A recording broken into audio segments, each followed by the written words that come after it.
रोते रोते मर जाई।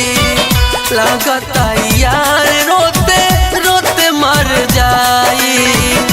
बड़ी हजिदी अब के समझाई। ओने मजनुआ मन रोके मर जाई। लगता यार रोते रोते मर जाई।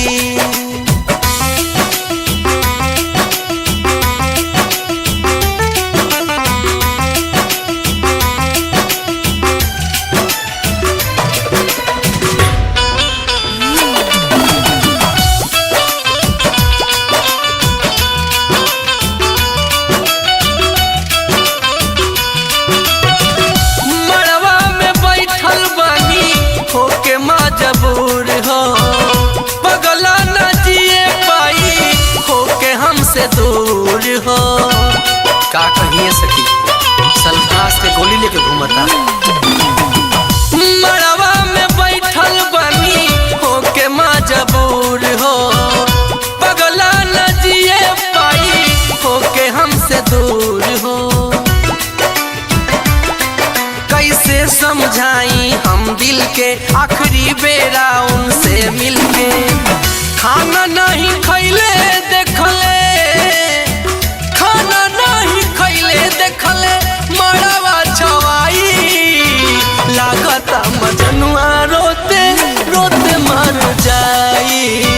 लागता यार हमार रोके मर जाई।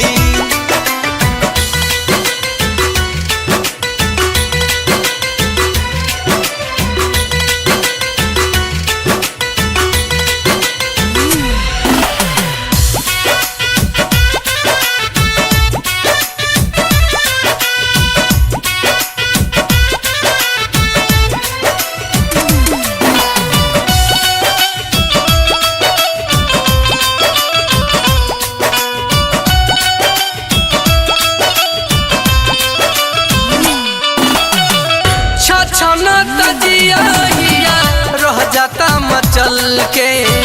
हमारा सिवा न केहू बाटे सूरजमल के। डर लगता कुछ कर जाइए सके। अच्छा न तहिया जिया रह जाता मचल के। हमारा सिवा न केहू बाटे सूरजमल के। उनके बायभियो दिल धड़कन तनी तू समझावा ए कुंदन। कहता कि जान संगे कहता कि जान संगे जान हमर जाई। ओने मजनुआ रोते रोते मर जाई। लगता मजनुआ